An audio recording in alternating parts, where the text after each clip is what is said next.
Hello and welcome to the Private Aviator channel. Today we are going to do some pattern work on my home airfield of Johannisberg in Västerås, Sweden. It's here where I have done my flight training on the Piper PA-28 Cadets, one of which we are going to be flying today. Before hitting the air, I always do a thorough investigation of the flight surfaces, tires, oil, etc. I do this even if someone else has used the airplane before me the same day. It might also be a good idea to do a cylinder compression check by rotating the prop for each cylinder cycle. Doing a proper engine run-up, like I'm doing here, is just as important. You do want to know that the engine runs smoothly and on at least 2000 RPM while you're on the ground to avoid unnecessary surprises. As any pilot would know, it's also good to have an exit strategy for the critical phases of the flight, which are takeoff and landing. On takeoff, engine failure, I always prepare myself mentally to land straight ahead of the airfield. Too many serious accidents have happened when pilots and even many experienced ones have tried and failed to return to the airfield.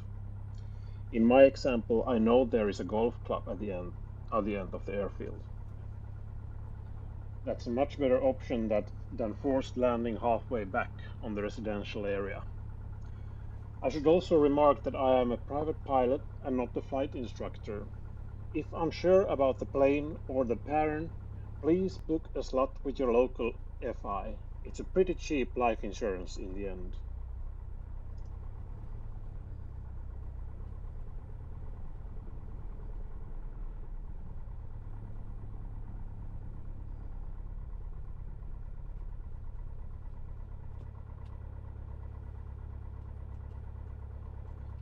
Lining up on the runway 23 here.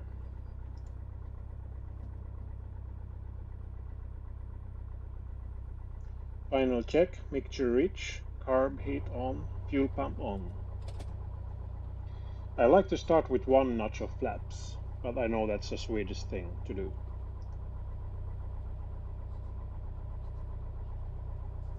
And we're ready to go.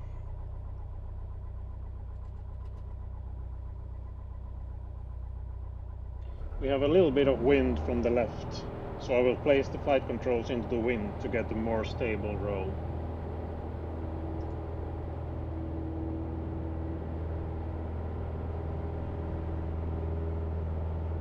And we're at 55 knots, rotate.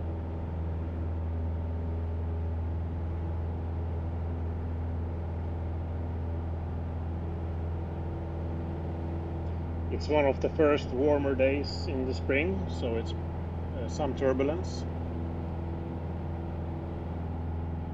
And we're at 300 feet, take the flaps down to safe altitude.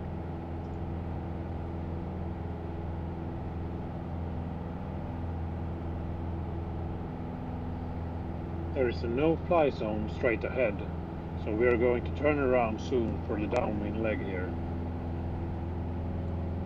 Approaching 700 feet altitude, which is the pattern altitude for this airfield. I'm shooting over a little bit here, so pushing the nose down to gain some more speed. We can also bank in a more steep angle when we are maintaining same altitude.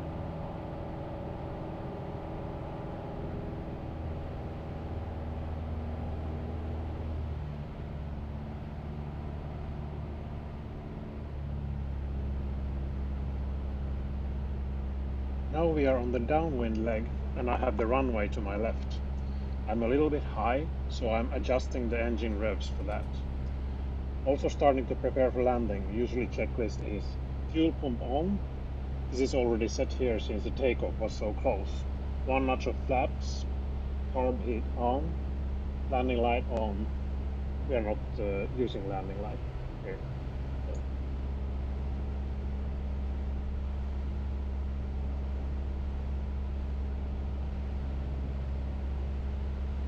We're closing in on the base leg now. Altitude looks good and we are prepared for landing. 1500 RPM, set, and turning to base.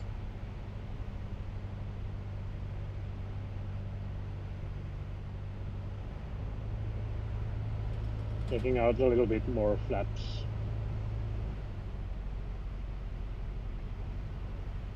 I think I have a little bit high sink rate here. Usually about 500 feet a minute is pretty nice.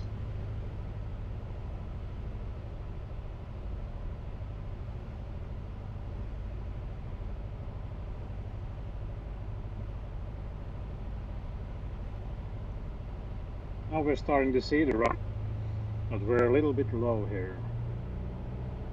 I'm giving a little bit of gas so we can maintain altitude and get us a little bit closer to the landing strip.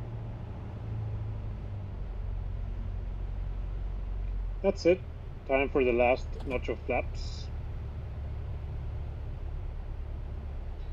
I'm still a little bit low, but I have some speed to trade, so I can start the flare. Touchdown, flaps down, carb off, full power.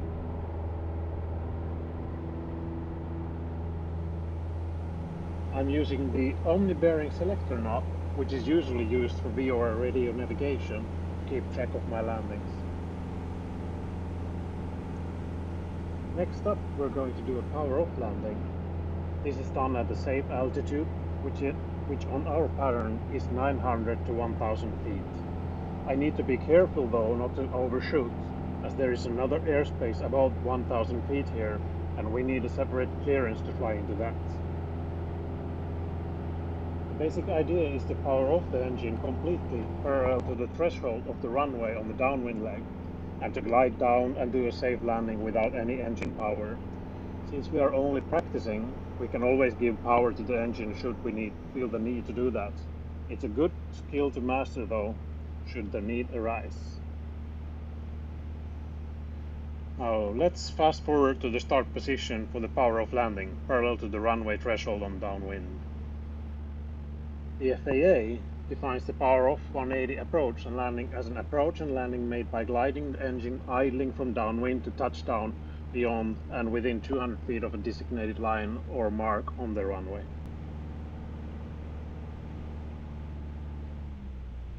Powering off and pitching up the nose to reach 73 knots, which is the best glide speed. Turning base here. Watching my speed, 73 knots.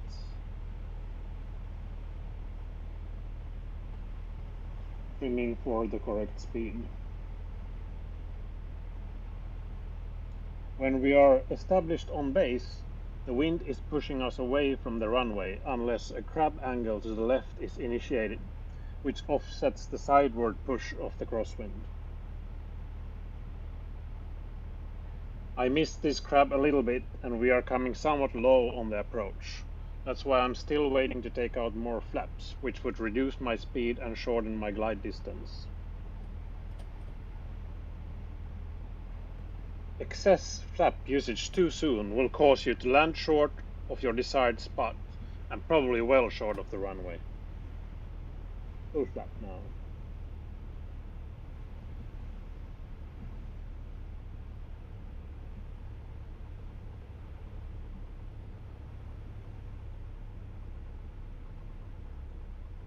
And the runway is made.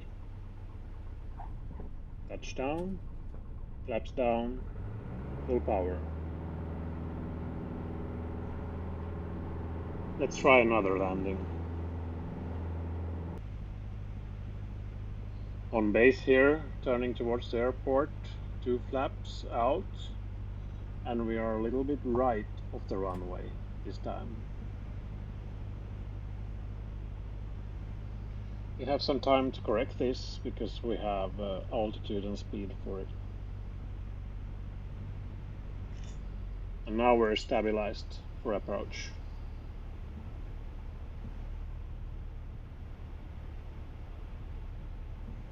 Carb heat off. So we had quite a lot of speed, so I'll just let it bleed off here. Let it be until it wants to come down. There. Flaps down. Full throttle. rotate speed.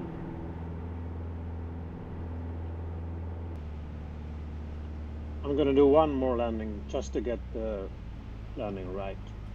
So turning base here, 1500 RPM.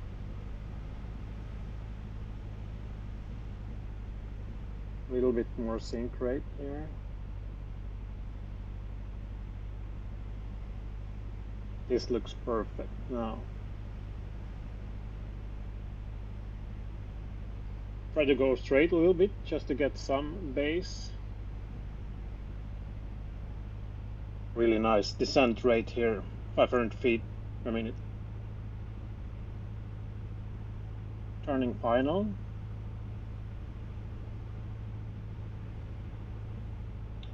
This one's going really smoothly. Probably the best approach today for me. Full flaps.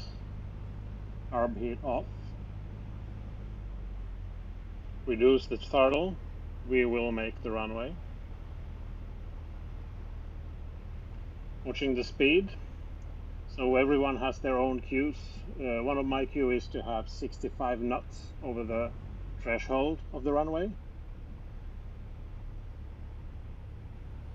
Starting the flare. And touchdown.